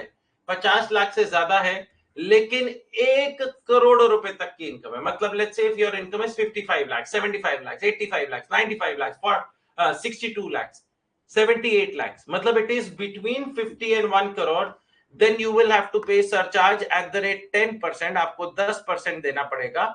लेकिन ये 10% ऑफ व्हाट? 10% ऑफ इनकम या 10% ऑफ इनकम टैक्स? ध्यान दीजिएगा दोस्तों, you always apply surcharge not on the income but on the amount of tax। Next, where the total income including again dividend income and capital gains under these 3 sections 111A, 112 and 112A exceeds 1 crore, 1 crore से ज्यादा है, 1 करोड़ से ज्यादा है और 2 करोड़ रुपए तक का है। If the income is more than 1 crore but up to 2 crores, then in that case the rate of surcharge is 15%। The rate of surcharge कितना है guys? 15% है। Everyone, यहां तक क्लियर हुआ?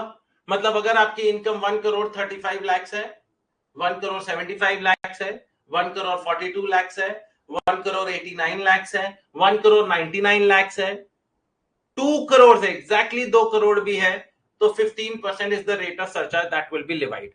Now we are gonna do a question. अगर अब हम एक इस पर क्वेश्चन करने वाले हैं, क्वेश्चन करेंगे वैसी क्लैरिटी आ जाएगी guys. Mister Piku, okay, age 60 years, resident, जो कि ओल्ड रिजाइम फॉलो कर रहा है. इसकी दो इनकम ले लेते हैं दोस्तों. पहली इनकम पीजीबीपी इनकम है, पीजीबीपी इनकम 40 lakhs, और long term capital gains under section 112 बस 30 lakhs, total 70 lakhs. Easy point, easy question guys, let us do it. फटाफट करते हैं गाइस. अगर आप ध्यान से देखें तो आपकी पीजीबीपी पर लगती है स्लैब रेट और लॉन्ग टर्म पे लगती है दोस्तों फ्लैट 20%. अब स्लैब रेट निकालने के लिए हमें रिजाइम देखना था, ओल्ड रिजाइम. रेसिडेंट इंडिविजुअल जिसकी एज 60 इयर्स है, मतलब स्लैब रेट नंबर 1, पहले 3 लाख रुपए माफ, 3 से 5 लाख 5%, याद आ रहा है, 5 से 10 लाख 20%, एंड अबव 10 लाख 30%. तो everybody find out the tax liability on 40 lakh rupees. 40 lakh रुपए पर टैक्स निकालेंगे दोस्तों, तो आपका निकल कर आएगा 10,10,000 rupees. Correct me if I am wrong guys. आपका इस पर टैक्स निकल कर आएगा according to the slab rate 10,10,000 rupees, and इस पर आपका 30 लाख का 20% 6 लाख रुपए का आपका ये टैक्स निकल कर आया. 6 लाख का ये टैक्स निकल कर आया. एवरीवन, टोटल अगर अपन करें तो निकल कर आता है 16,10,000 रुपीज. 16,10,000 रुपीज. अब 16,10,000 रुपीज पर आपका आंसर खत्म नहीं होगा, because here in this scenario the income is more than 50 lakhs but up to 1 crore. क्योंकि इनकम 50 लाख और 1 करोड़ के बीच में है, you will have to apply surcharge. आपको क्या अप्लाई करना पड़ेगा गाइस? सरचार्ज अप्लाई करना पड़ेगा. Surcharge at the rate 10% of your tax liability. 16,10,000 का 1,61,000, 1,61,000,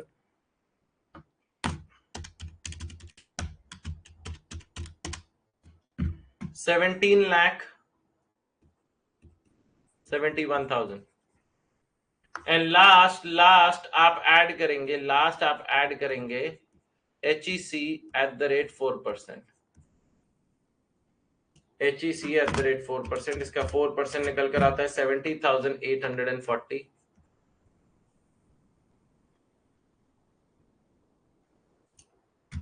प्लस इक्वल्स टू 18,41,840.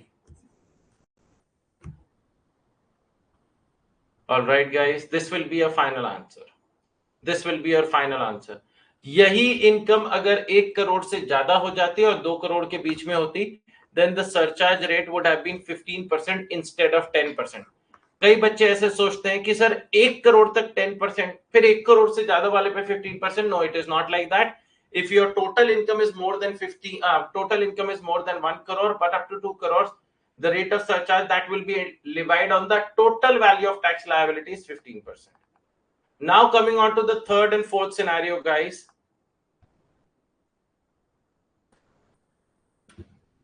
इधर देखिए,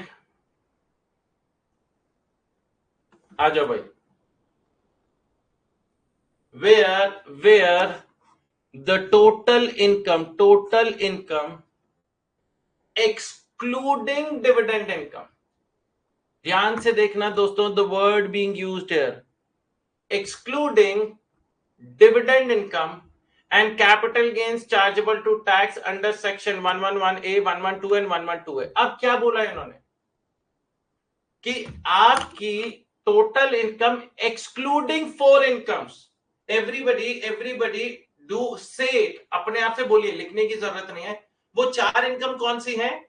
dividend income, short term under section 111A, long term under section 112 and long term under section 112A, इन चारों income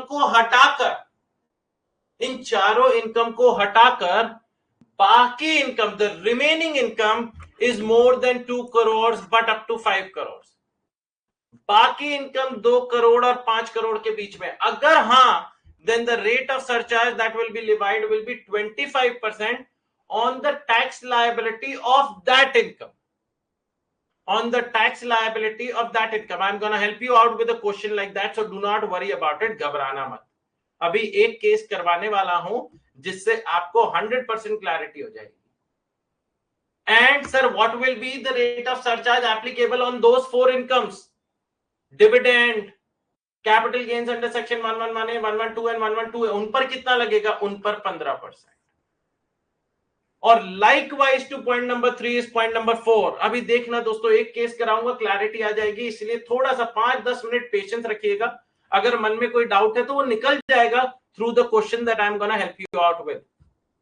next, where the total income excluding, again the word excluding is used, the 4 incomes excluding dividend 111A, 112 and 112A exceeds 5 crore से ज्यादा है, then the rate of surcharge that is being applied is 37% and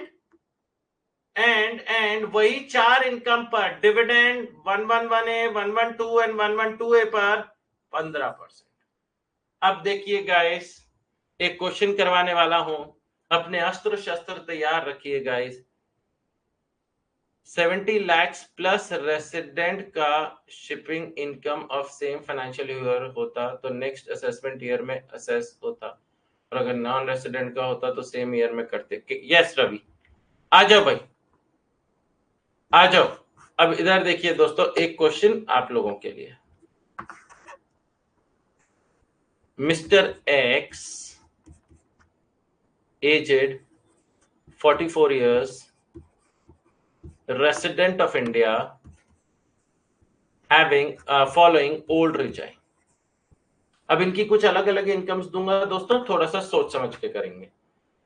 इनकी दोस्तों PGBP से income है, 3 crore 70 lakh rupees.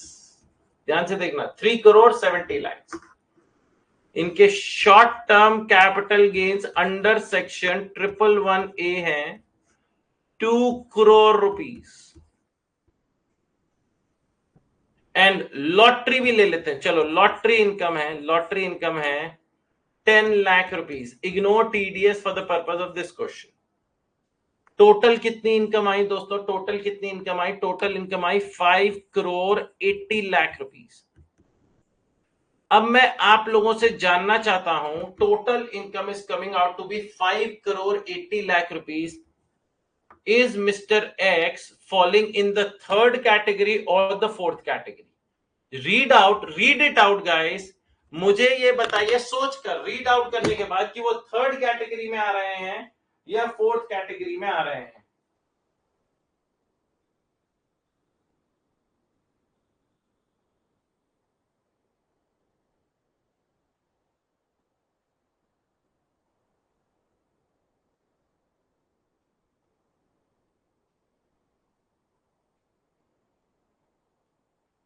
सोचा guys? सोचा क्या? कौन सी कैटेगरी में आ रहे हैं?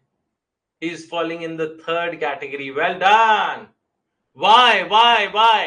क्योंकि थर्ड कैटेगरी में इन्होंने क्या बोला कि वो 4 इनकम को एक बार हटा देना, 4 इनकम को साइड में कर देना, बाकी इनकम देखना।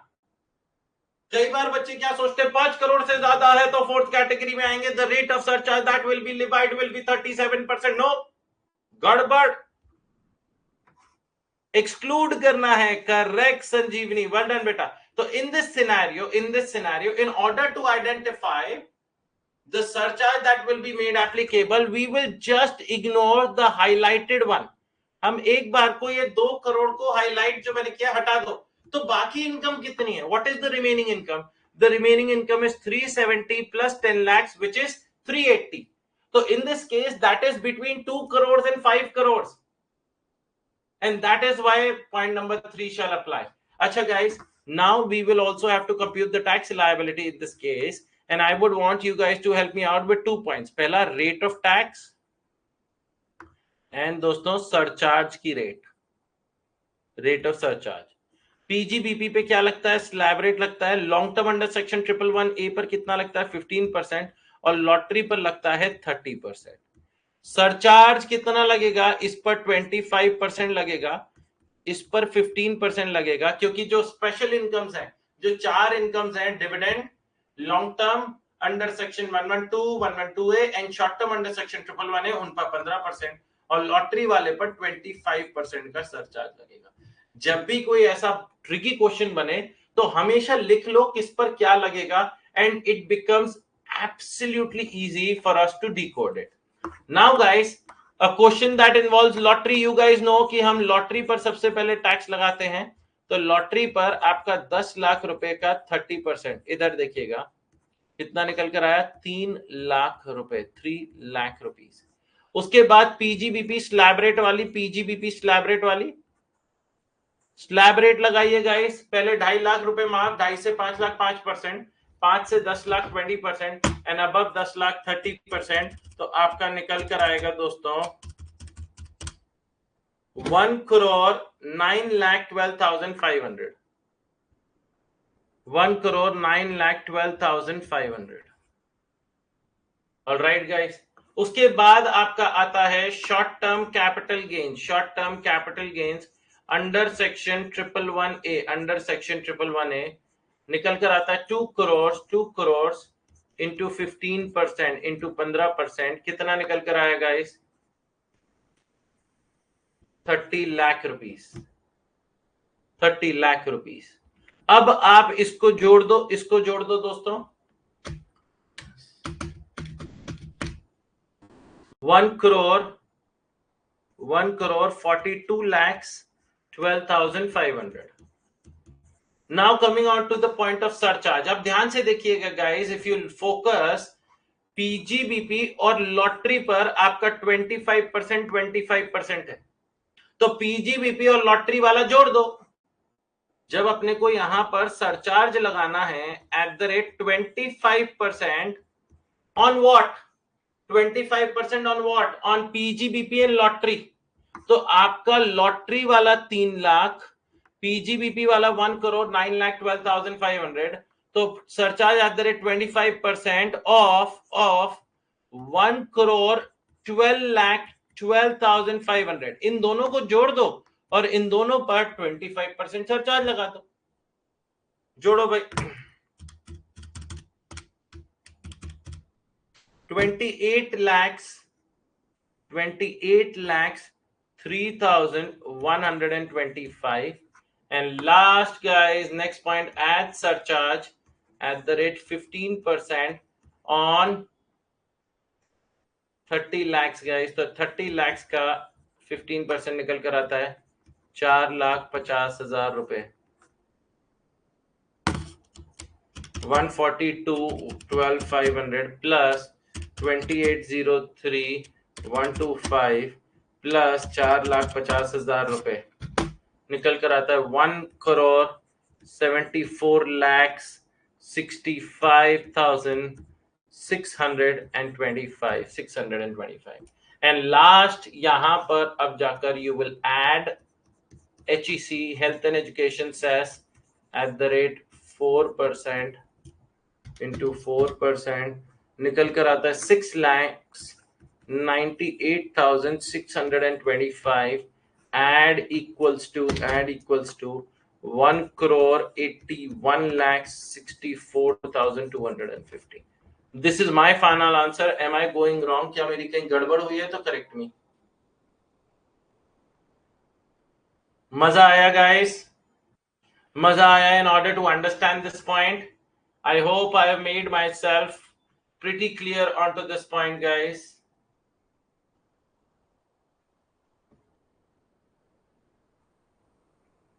And last scenario guys, fifth case, where the total income including dividend income and capital gains chargeable to tax under section 111A, 112 और 112A exceeds 2 crore, लेकिन वो थर्ड और फोर्थ केस में नहीं आती, then the rate of surcharge will be 15%. अब sir ये वाला केस हमें सबसे ज्यादा कंफ्यूज करता है, ये वाले केस में हमें सबसे ज्यादा दिक्कत होती है.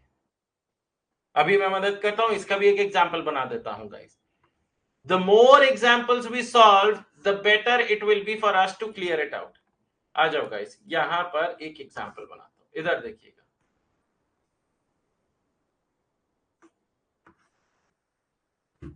Let's say Mr. Z, aged 50 years, resident following the old regime. क्या फॉलो कर रहे हैं? ओल्ड रिजाइम फॉलो कर रहे हैं. ओके, इनकी पीजीबीपी से इनकम है 1 crore 60 lakh rupees. Long term capital gains under section 112A है 85 lakh rupees. Let's say there are only 2 incomes, तो टोटल निकल कर आता है 2 crore 45 lakh rupees. 2 crore 45 lakh rupees. हाँ जी गाइस, इधर ध्यान से सुनेंगे, एवरीबडी ध्यान से सुनना गाइस, बहुत इंटरेस्टिंग पॉइंट. अब अगर आप ध्यान से देखो तो इनकम लग रहा है कि 2 करोड़ और 5 करोड़ के बीच में है. तो what is the rate of surcharge that we should levy by? 25%. No, क्योंकि इस वाले थर्ड वाले सिनेरियो में क्या बोला था? थर्ड वाले सिनेरियो में ये बोला था कि जब आप 112A हटा देंगे, 112A हटा देंगे, तो इनकम 2 करोड़ और 5 करोड़ के बीच में होनी चाहिए, तभी तो 25% लगेगा. क्या बोला था? Where the total income excluding the 4 incomes. तो when I am excluding 112A, my income is not exceeding 2 crores. It is not exceeding 2 crores. वो 2 करोड़ से ज्यादा नहीं हो रही, क्योंकि in this example, in this scenario, my income, my total income may seem to be more than 2 crore rupees. लेकिन जब मैं लॉन्ग टर्म अंडर सेक्शन 112 को हटा रहा हूं, जब मैं इस 85 lakhs को हटा रहा हूं, तो in that case, in that scenario guys, my remaining income is just 1 crore 60 lakhs. मेरी रिमेनिंग इनकम कितनी है? 1 करोड़ 60 लाख रुपए है. यस और no? Everyone clear about it? Everyone clear about it? तो in this case sir third case नहीं लगेगा तो कौन सा लगेगा? Fifth case. थर्ड केस नहीं लगेगा तो कौन सा लगेगा? Fifth case. Because now my remaining income is not exceeding 2 crore, even though my TI total income seems to be more than 2 crores.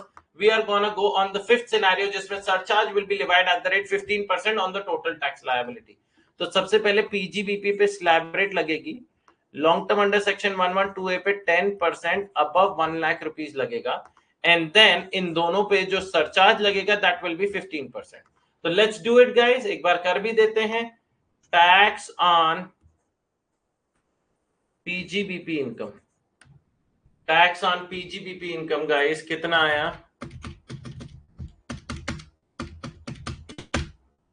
46 lakhs 12,500.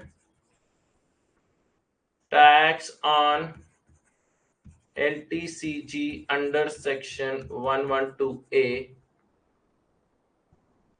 85 lakhs minus 1 lakh 84 lakhs, उस पर लगा 10%, 8,40,000. 54 lakhs 52,500, and then we apply surcharge at the rate 15%. 817 8,17,875 plus equals to 62,70,375, and add HEC at the rate 4%. 2,00,000 2,50,815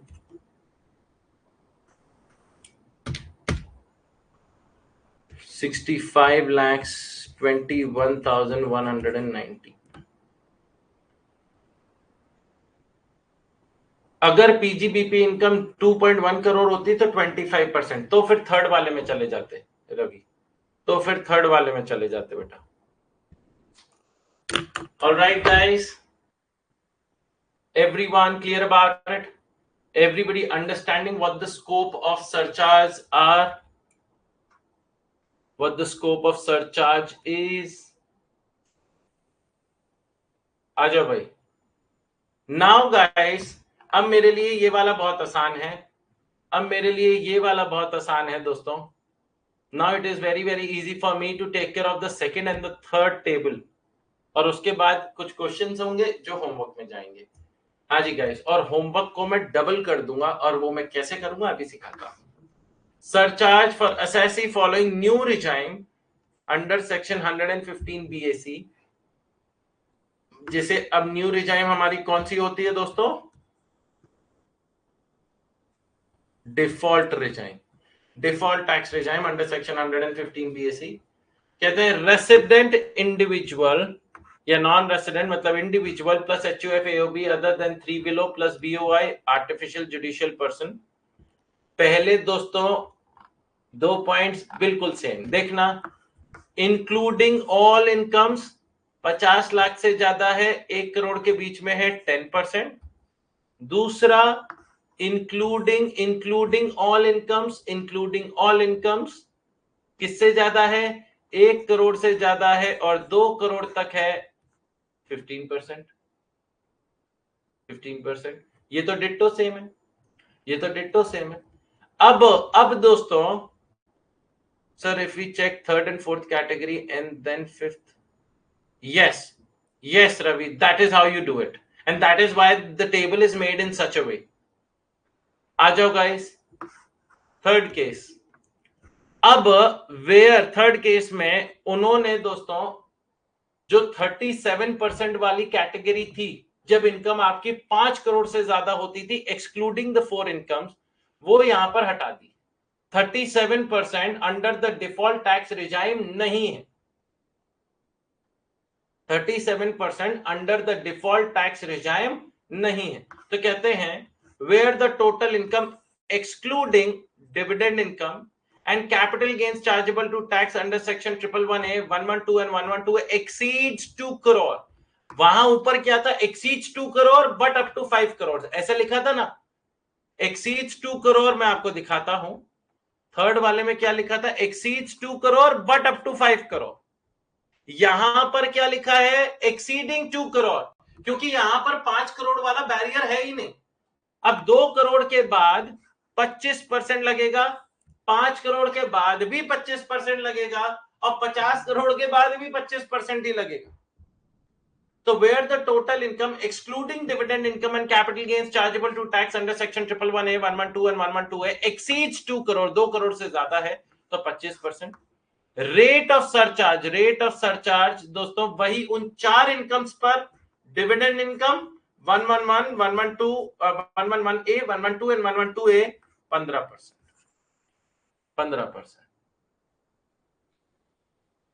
All right, everyone. तो यहां पर there is nothing new.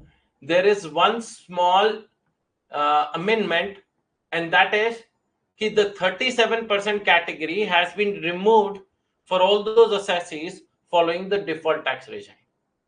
तो अगर आपकी income अब 6 करोड़ हो जाती है under the default tax regime other than the 4 incomes, so in that case, in that scenario, the rate of surcharge that will be made applicable will be 25%। 25% ध्यान दीजिएगा, even if the income has exceeded 5 crore rupees। And again, अगर आप third category में नहीं आ पाते हैं क्योंकि income 2 crore से ज्यादा की टोटल इनकम थी, लेकिन जब वो 4 इनकम हटा दी तो 2 करोड़ से कम हो गया, then the rate of surcharge that will be applicable will be 15%। Question करेंगे guys. Should I give you time to do one question? एक क्वेश्चन अब मैं आप लोगों को करने दे रहा हूं. Let me see who can help me out in that case, in that question. Mr. P. Guys, if you are raising your hands, please be very very careful. कई बच्चे क्या करते हैं, हाथ उठा के फिर फोन बंद कर देते हैं. It adds to distraction. जो कि 115 BAC फॉलो कर रहे हैं. इनकी PGBP income 4 crore 70 lakh rupees है. Okay. Long term capital gains under section 112 80 lakh rupees है. Short term capital gains, only short term capital gains लिखा है, that is 1 crore rupees. Guys do it. Total निकल कर आता है 6 करोड़ 50 लाख रुपए. करिए guys. I am giving you 3 minutes to do it. 3 minute दे रहा हूं guys. I am giving you 3 minutes. I am setting up the timer. Let me see. It's like a test कि सरचार्ज समझ में आया कि नहीं आया और किन बच्चों को आया. 3 मिनट का टाइमर स्टार्ट हो चुका है. मैं एज मैटर करती है क्या मुकुल? एज मैटर करती है डिफॉल्ट टैक्स रिजाइम में? अपने कोई सी भी एज ले लो.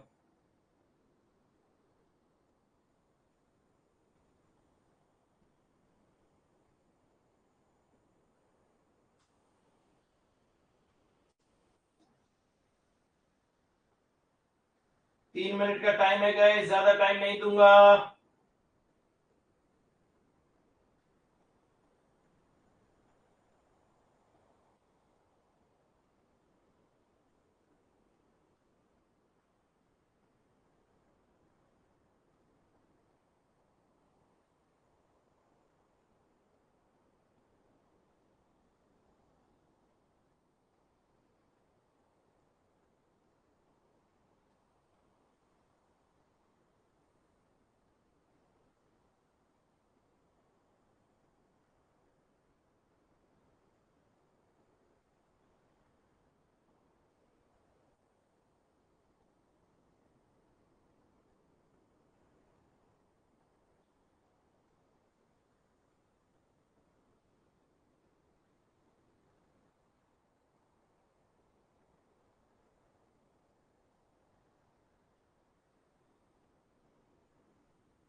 Last 45 seconds, guys.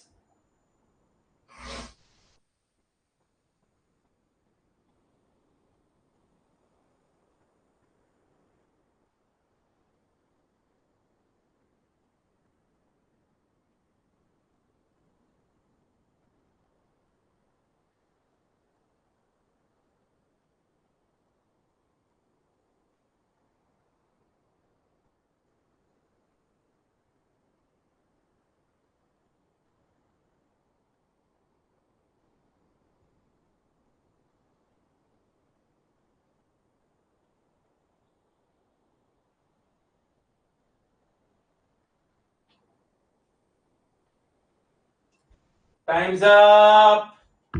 Time's up. Time's up. Time's up. Ravi का आ गया, सिद्दीक का आ गया, सिद्दीकी, प्रीत का आ गया. ओके. चलो, अवानी का अलग आंसर आ रहा है as compare to other students. हाँ जी गाइस, यहां पर ध्यान से देखिएगा. यहां पर ध्यान से देखिएगा गाइस.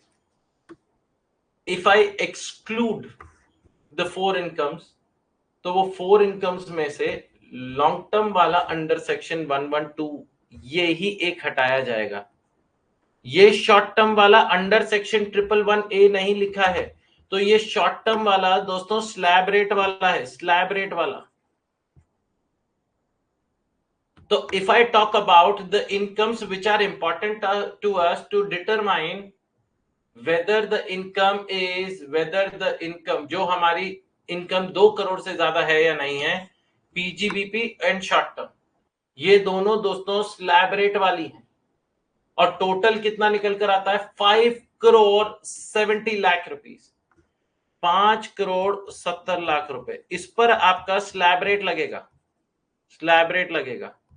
और लॉन्ग टर्म वाले 80 लाख पर इस पर आपका 20% लगेगा।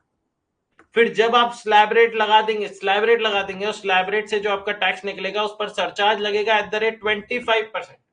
क्योंकि ये 115 बीएसी फॉलो कर रहा है, 115 बीएसी फॉलो कर रहा है, the rate of surcharge 25% maximum है। Even though the income is more than 5 crore, यहां पर 37% मत लगा देना। यहां पर 37% लगा दिया, गड़बड़ हो जाएगी, गड़बड़ हो जाएगी गाइस। और ये 80 लाख पर 20% लगाने के बाद 15%, यहां पर ये सरचार्ज लगेगा 15%। Everyone clear about it? Everyone clear about it? मजा आया इस पॉइंट को समझने में? आ जाओ भाई, last third scenario guys, third scenario, surcharge for an AOP consisting of only companies as members। 1 marker में आ सकता है, जनरली नहीं आता है दोस्तों। अगर एक AOP है जिसके मेंबर सिर्फ कंपनीज ही कंपनीज हैं, तो in that case income 50 lakh से 1 करोड़ के बीच में है तो 10%, और 1 करोड़ से ज्यादा है तो 15%। मतलब अगर इनकम 2 करोड़ से भी ज्यादा है तो भी 15%, इनकम 5 करोड़ से भी ज्यादा है तो भी 15%। तो अगर एक एसोसिएशन ऑफ पर्सन है जिसके मेंबर्स कौन है, सिर्फ कंपनीज है, उसमें कोई इंडिविजुअल HUF पार्टनरशिप फर्म वगैरह नहीं है, उसमें ओनली कंपनीज एंड मेंबर्स हैं, तो देन 50 लाख से 1 करोड़ के बीच में 10% और 1 करोड़ से ज्यादा होगा तो 15%। Note, higher rate of 25% and 37% have been relaxed for an AOP consisting of only companies as members। 25% और 37% वाला रिलैक्स कर दिया गया है। ऑलराइट, आ जाओ भाई, next question guys, question number 14। What shall be the rate of surcharge applicable to an individual earning income from business of 1.8 crores and capital gains under section 111A of 70 lakhs, assuming that he follows the old tax regime? बताओ भाई, बताओ बताओ बताओ। The correct answer is B, 15%। जबकि मेरे को C और D option देखने की जरूरत नहीं पड़ी गाइस, C और D ऑप्शन देखने की जरूरत नहीं पड़ी है। क्यों?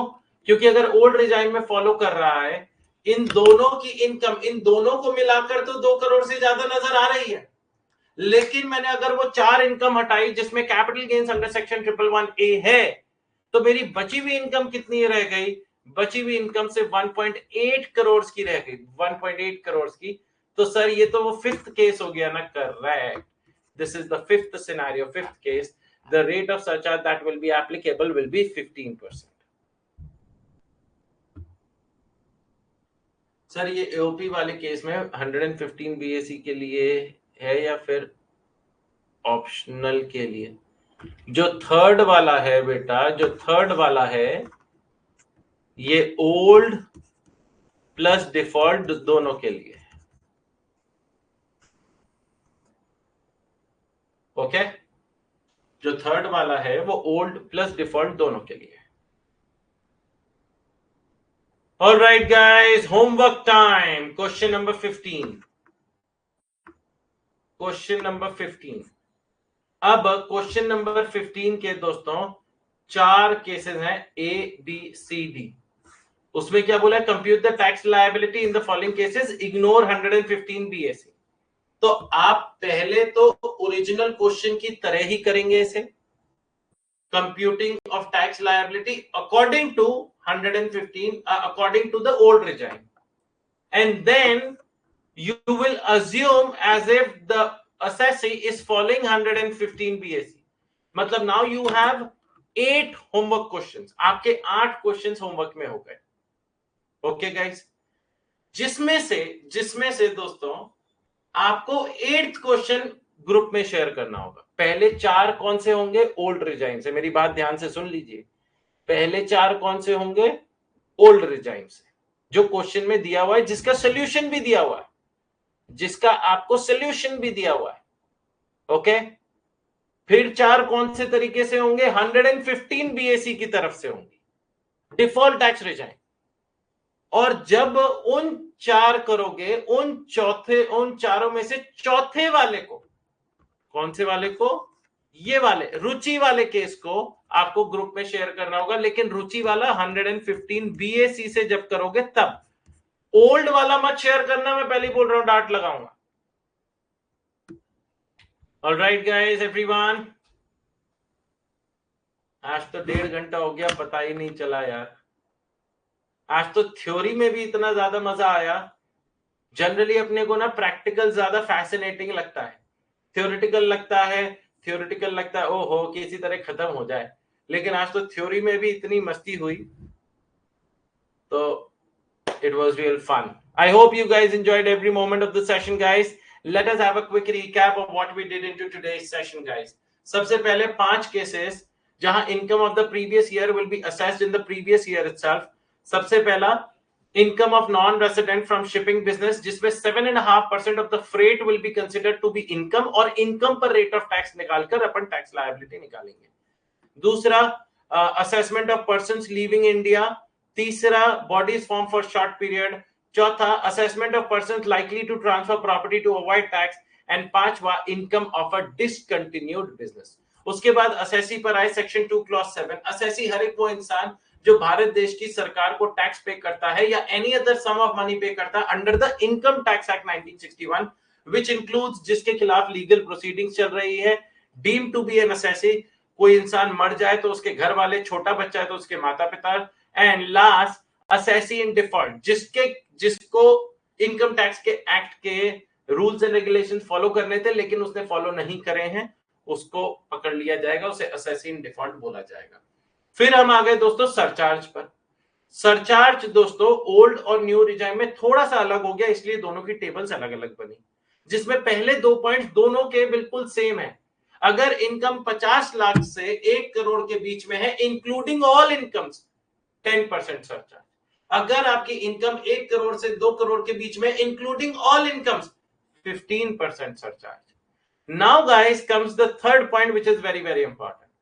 कहते हैं where total income excluding 4 incomes. कौन कौन सी? Dividend, long term under section 112, long term under section 112A and short term under section 111A. इन चारों को हटा दो. बची हुई income, other income, if it is more than 2 crore but up to 5 crore, old regime में 2 करोड़ से ज्यादा है, 5 करोड़ तक है तो 25% सरचार्ज. अगर 5 करोड़ से ज्यादा है, अगर इन 4 इनकम को हटा के 5 करोड़ से ज्यादा है तो 37% सरचार्ज. और इन 4 इनकम पर, इन 4 स्पेशल इनकम पर 15% is the rate of surcharge that will B levied. अगर आपकी इनकम 2 करोड़ या 5 करोड़ से ज्यादा है लेकिन इन 4 इनकम्स को हटा देते हैं तो 2 करोड़ से कम हो जाता है, then in that case the rate of surcharge that will be levied on the total value will be 15%. all right guys, default tax regime में 37% नहीं लगेगा. उसमें इनकम 2 करोड़ से ज्यादा हो जाती है तो 25% ही लगता है, 5 करोड़ से ज्यादा हो जाती है तो भी 25% लगता है. एंड लास्ट गाइस, लास्ट आपका पॉइंट आता है, अगर एक एओपी है जिसके सिर्फ कंपनीज एज मेंबर्स हैं, तो अगर इनकम 50 लाख से 1 करोड़ के बीच में है तो 10%, और 1 करोड़ से ज्यादा है, 1 करोड़ से ज्यादा है तो गाइस 15%. ऑलराइट. नेहा, मैंने 25% वाला अभी रिवाइज करवाया, एक बार आप क्वेश्चंस करेंगे तो और क्लैरिटी आ जाएगी. कोई डाउट होगा तो I will help you out in the group और इन द नेक्स्ट सेशन.